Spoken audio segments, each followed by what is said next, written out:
Hello there. Welcome to Throw Up Thursday. I am Dr. JJ Kelly, the punk rock doc, and I will be joined in a minute here by Olivia Hoffman, one of our docs from Unorthodox Inc. There she is with the request. Yeah. So, Throw Up Thursday. Come barf your problems. You'll feel better. Anybody that's got a question, go ahead and ask it. Hi! Hi. So I was just saying the rules again, or the rules, the gig. You're welcome to leave a question in the comments. Otherwise, Olivia and I will tackle some questions that she has pre-gathered, and we will do it together because Olivia is quite an emotionally intelligent and skilled person at this point. Thank you. It's taken some work. Yeah, doesn't it? It's not an overnight thing. It's more like a, lifelong journey. Like, I don't know, 12 years of working together? Oh, dude, I mean, I've been working longer than that. We never stop, right? You know what I thought of when I was watching you do the intro this time that I haven't thought of before?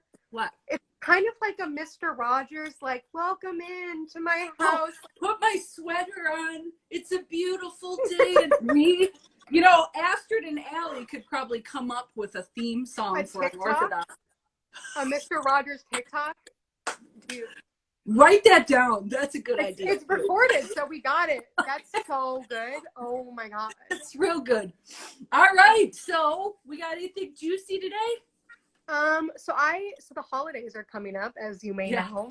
So I have a couple of questions for that.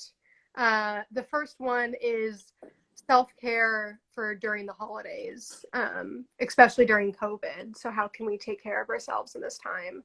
Well, okay, wait. So what specifically are you referring to about the holidays that needs extra self-care? Well, it was a different question, but I think grief comes up, and especially right now, since this holiday season is different than other ones that we've had. Things are like, we can't do the same traditions that we would normally do. So how to take care of ourselves with grief coming up that normally happens during the holidays, and especially now. That is so much sweeter than where my mind is going with it. What were you thinking? I thought you were going toward the how everybody fights and talks about politics and fights with family members kind of thing, which I was going to say, do you know what it's like to do any sort of coaching or counseling or whatever pre-holidays, and everybody's bitching pre and post because of conflict with family. And now everybody's like, oh, I can't see my family. And I'm like, dude, do you remember every other year before now? But at the same time, I still do have empathy.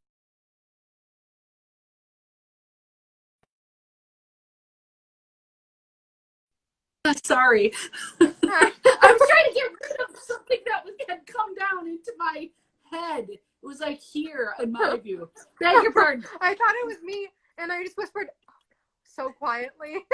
Nope, that was super me. So I do, I'm sorry that this isn't going to be a holiday season that everyone wants.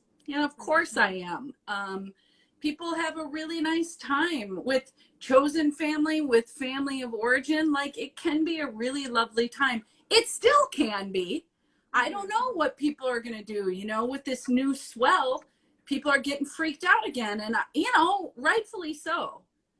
So I guess the grieving that you're referring to, I mean, yours is layered. But I do think that not having the holidays go as we wish or as expected certainly is a little bit of a bummer.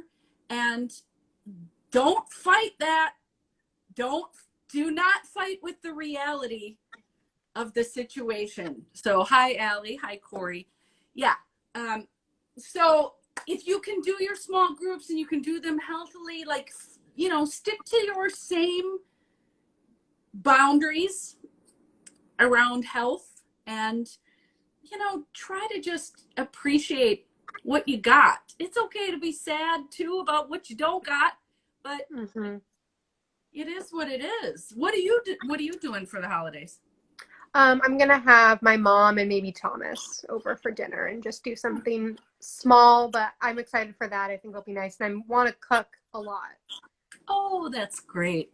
Mm-hmm. That's I'm so excited because I haven't been home for like last year's my first year in Thanksgiving season. It's one of my favorite holidays, so I'm just happy to be here, and I love just the like sharing food with people, and like gratitude's my favorite thing. So it's like a day to focus on what you're grateful for, and I'm excited for that. that's really lovely, easy to validate. And I just want to mention Yeah. that not everybody feels that way about this holiday. Mm-hmm. Thanks taking. I don't want to ruin it for anybody. I'm all for gratitude. I'm all for eating with friends and family and loving on each other. Let's remember that there's a genocide piece to that too that needs to be Absolutely. acknowledged, please. Yes. It's not fun for everybody. So, No. yeah. All right. So I don't know if I answered your question, but I couldn't really get at, I don't know, something I could totally sink my teeth into that one. Mm-hmm. Well, should we focus on like tools to use like during the day as like... It depends on what the issue is. You know, Mm-hmm. like I need a specific example so I can give a specific answer. Maybe you seem like you're trying to get somewhere though. Well, I just think that there's things to talk about in it, like maybe homesickness for people who can't be home. Meh. I mean, that's not really specific, dude. You know how this works. Like, I mean, what has worked for you in the past? We've done a lot of Thanksgiving prep together, many years of that. Maybe you don't want to get into that on a live, what we've done. So maybe I could make that kind of thing more general because I've done it with more people than just you. And that is sometimes with conflict. And I think although people are initially going to be relieved or happy or whatever that they are getting together with family, I think they're going to like pre-delude themselves into thinking that there's going to be no conflict. It's going to be the same or like itchy trigger fingery even more because everybody's anxiety is ramped up these days. And I mean, to think that there isn't going to be conflict or like jabs or whatever the fuck your family always does, they're going to do it some more and they're going to do it harder. So I think instead of fighting with that reality and making yourself and everybody else miserable by getting into arguments, I think that the bingo card is a really fun way to practice radical acceptance and to kind of diffuse and make the absurd absurd, because we think when we're arguing that that's a really serious thing that's very important, and rarely is it. So would you like to describe to folks what kind of bingo card we're talking about here? Yeah, so that's Thanksgiving dinner is like made for the bingo card. So basically, it is a way of radical acceptance and opposite action, which is validating an emotion and then going in the opposite direction than your like gremlin is telling you to go with it. So you create a bingo card of things that you know are going to happen, that always happen, things that people say or do, body language, whatever you want. And it's a really great way of validating the fact that there's a pattern, that you know the pattern, that it's really there. It's great for combating being gaslit, and it turns it into like a funny thing. So instead of being pissed if someone says something that they always say every year, you go, oh, I got a bingo. And it like rewires it in your brain and creates joy. And so you're able to laugh at it and have a good time because you know you're going to get a bingo card or like a bingo gift afterwards. Yes. And the more absurd and regular, the thing is, like, you know, Uncle so-and-so is going to ask you about your weight. You know, somebody's going to you're dating, or in my case, all those years of like, are you still vegetarian? Like, like, what are you going to eat this sausage? Still no. Since 1987, no. I'm not going to eat that. Although I've reinforced it because I'll eat turkey once in a while now. And so I didn't now know that you were vegetarian. like, oh my God, yeah. For many, many years. I still mostly am. Yeah. Oh my God. Wow. Yeah. As soon as I was old enough to make that choice, I did. Mostly a texture thing. At the time, it was more political, but it turns out to be more texture. Mm-hmm. Yeah. What is this? Aunt Laura is going to pole dance in the backyard. Well, that one I have not heard. I'm going to guess Allie made that up, but if she didn't, oh my God, is that going on the bingo card? Awesome. That's so awesome. Yeah, it is. I don't think that one would irritate me as much as just straight up entertain me. That's kind of cool. Yeah, people they're creatures of routine. So you can't, she's not making it up. Oh my God. So you can predict what your uncle's gonna say. You can predict what your auntie's gonna say. Like, you have favorites in the family. You have least favorites in the family. So think of all the least favorites and then put their regular behaviors on the bingo card so you can just laugh it off. Not for the peace of the household. That's an after effect, which is nice. But the goal is to slough it off, water off a duck's ass for you so that you aren't bothering getting emotionally activated by people you see once or twice a year. Definitely. That was my thinking. I don't know how long ago we started the bingo cards, but they do have templates online now for a few years.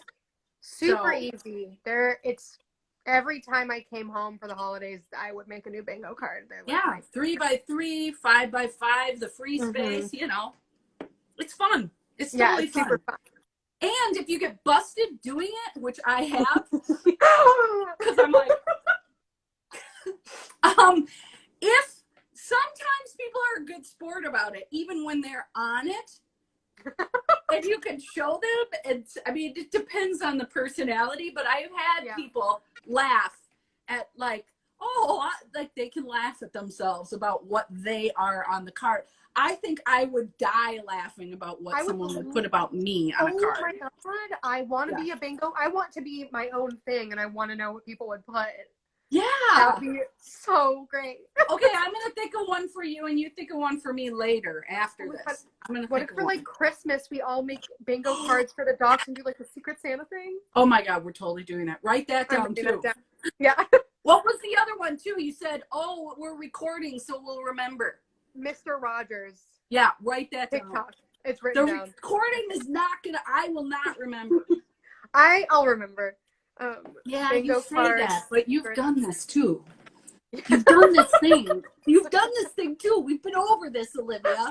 You and I do the same thing. I do it more. But I have a lot more things on my docket, man. All right, next question. Okay, next question. All right. So this one is oh God, what? So how to catch yourself if you're hiding other emotions behind COVID fear? Can I have a specific example? It's like you took forgetful pills today of how we do this. The past couple days, with the new spike, I've been feeling really scared again. And you are not alone, my dear. And I'm like, I can't do this, I can't do that. And I'm starting to go backwards on where I was. And I just want to make sure that I'm not hiding behind other feelings and using that. Okay. I think that everybody's a little scareder now with these spikes. I think that seems warranted. I also think your question's a great one because that hover can make you really vulnerable to specifically negative emotions about other shit. So it's a hard thing to catch because it's like, okay, like my roommate said this, I'm super pissed off about it. Mm-hmm. Did I get super pissed off because I'm afraid of COVID, so my pissed is just like a shorter fuse? Or have I been stuffing anger about my roommate? Yeah. And that's spiking the anxiety that's also being spiked by the COVID spike. And should I actually do something about it? I mean, yikes, right? That's multi-layered. I think that for you specifically, because that's easier to answer that question, but I think that, is there somewhere that you can tighten up? Like, did you get looser? And now can you go back to like your strictest protocol for yourself? Maybe. Mm-hmm. And if you go to your strictest protocol that you've had this entire year, then I think it's probably on you to manage emotions after that and like not be full of shit. Because if you've covered your bases and that kept you in a, that kept you semi-regulated most of the time, well, what the hell else can you do but explore what other emotions and probably interpersonal dynamics are going on that are contributing to it, because you've got your structure in place and you already know what matches your values. Do you want to get into that or not go into that? You can say no. I can kind of get into it. I mean, I think usually for me it's anger when my anxiety spikes up really high. Yep. And there's some issues with the person who I'm sharing a house with for having different approaches to COVID safety and values on that. Right. And that is more of a thing. Layered. So my anger is getting spiked really fucking angry and very like 1 to 100. If one thing happens that is out of my control, I get really pissed. Well, you know what I'm going to say, don't you? What? That I can't control other people. Oh, no. That I will own the fact that I might go in hard. It makes me a little sad because I was going to go sweet with that one, but your quote of me is completely fucking warranted. And now I forgot what it was. Oh, no. Hang on. And so, oh, I think you got to honor your anger and do some writing.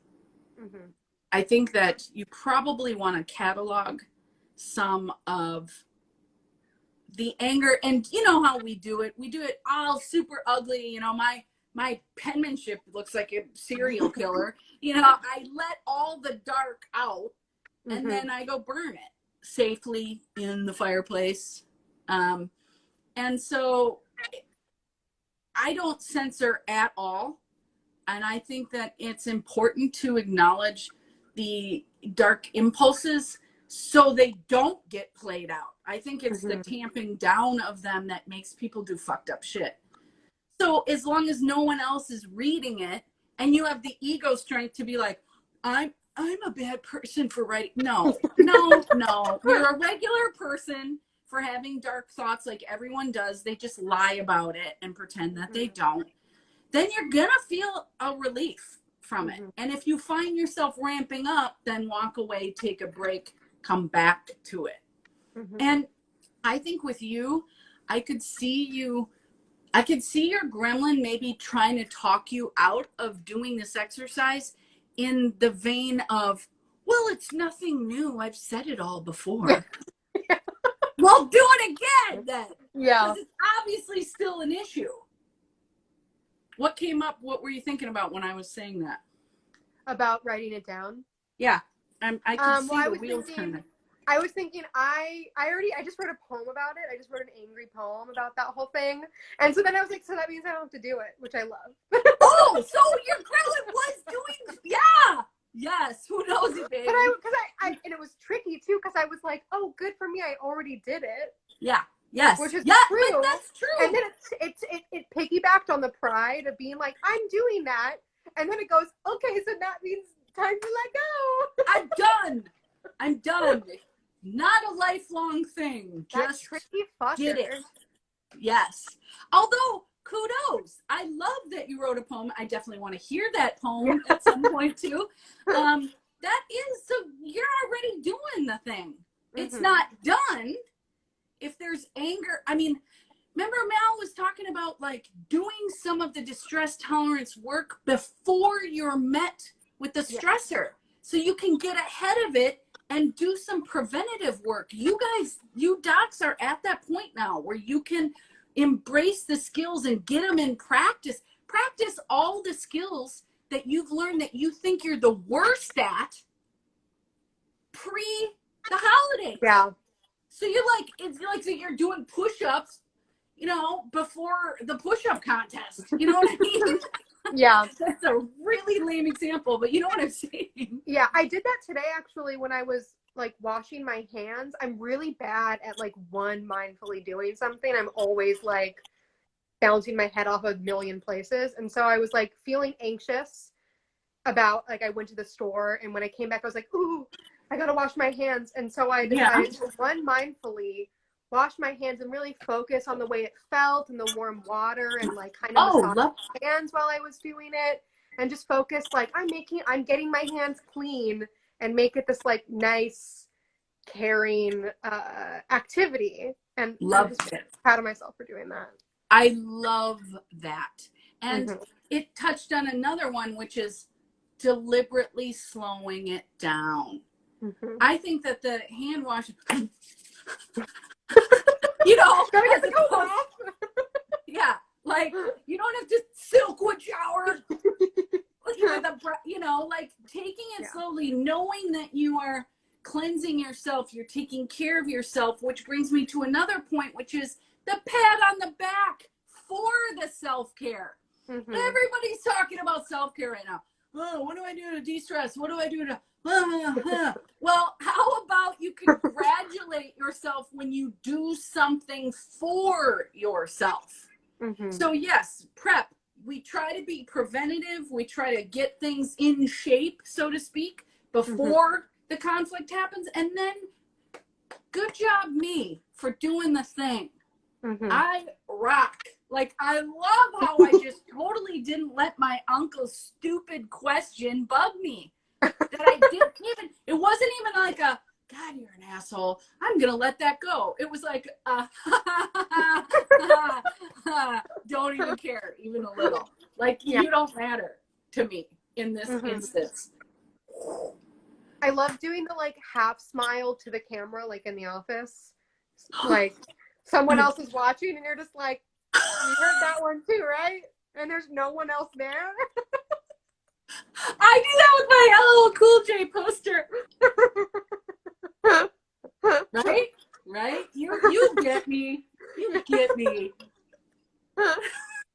Dude, anything goofy, like making fun of yourself, and I think that's different than self-deprecating, putting yourself down, and it feels differently. Like one is kind of and the other one is uplifting and kind of lightens you up. That's the one we're looking for, because these fights don't matter. They don't matter, and they get in the way of actual connection. And you're not going to connect with everybody, but you know, you got a better shot of connecting with them if you are emotionally regulated. And people aren't even, it's not even personal. They're just like dumping their own shit on everyone they see. And mostly that means anxiety right now. People are going to be projecting all their anxiety, and in the form of criticism, by the way. That's how people do it, which nobody knows. But if everyone knew, everyone would be doing this. Yeah. Instead of like, what? How dare you? It's like, oh, okay, like think what you're gonna think. I'm sorry, you're like so amped and unhappy right now. That sucks. Like, I mean, I don't actually say that, but I'm People just like, don't like when you say that to them. no, I've no, done I that only, a couple times to be kind of a dick when I'm I have just too. not from a caring place. But I make a very mindful decision to use that kind of thing in very sparingly, but mostly I'm just like, all Whatever, right, dude. Yeah. like, God, what? I'll You talk to know? you later. Yeah, like, I disagree. Like, I say that a lot. Yeah, I don't agree with that. I mean, whatever. We can disagree about it, but whatevs. More mashed potatoes for me, please. I'm into the mashed potatoes, big time. Oh man. Anything else? I have a question from Allie that is also kind of vague. Lovely. Oh, vague? Oh, wonderful. Great. Okay. It's vague day, didn't you know? I guess. Okay, so the question is, what are your favorite ways to give back or be of service during quarantine? Mine, personally? Mm-hmm. So, oh, my whole life is giving. What are you talking about? To give back during quarantine. I do like to sort of, when I take my walks and stuff or go get groceries or whatever, I talk to strangers constantly. It's much like the vibe when we get in a groove with Feels on Wheels where we're just kind of like spreading love. Mm-hmm. I do that all the time because, you know, how often do we get to connect? And you can still see, like, even with the mask, you can see when someone's smiling. You can tell in their eyes that they're smiling. And just like a hi, how's it going, is so nice. Or like, I always greet people like for coffee or any sort of service. I'm always like, hi, how are you? And then I actually wait for the friggin' answer. Hey, how are you? I pick up. No. Hi, how are you today? That goes a long way. As someone who works in service, when someone looks you in the eyes and is like, I'm seeing you as a human being. Yes. Yeah. And, you know, I've lived here a long time, so a lot of the people down the street where I get a lot of my stuff, like, we recognize each other. And that's a very, like, neighborly, lovely thing that I'm very grateful for and I want to contribute to. What does it cost us to do that? Nothing. It's only something that we can gain. If there's an energy exchange, there's a love exchange, I think it just makes the world go around. So be a source of light, Allie says. Yeah. Well, Allie, how are you? What do you mean by that? Be a source of light. It's your question. Like, how do you do it? How do you do it, Olivia? Well, doing this is really. Oh my God. Yes. And I kind of the same thing. I haven't been going to as many stores, but when I like have to call someone on the phone or get a call from like a person who's like a telemarketer, like when I was getting a lot of calls about the election and other things, I'm as nice as I possibly can be because I know that people are horrible when people call them on the phone. And so even if I'm like not interested, I'm like, you know, I'm not interested. Thank you very much. I hope you have a really good day. Yeah. And just being as kind as possible to anyone that I come across. And, you know, 'tis the season for checking on people, I think. You know, a lot of people have stress now and a lot of people are isolated and a lot of people are scared. Why don't you pick somebody that you love and check on them?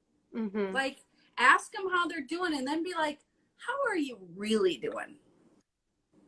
Because most people, particularly if it's somebody you don't speak to regularly, that you're making an effort to reach out to them, they're going to do the social answer, which, fine, you know, what's the line that everybody's saying?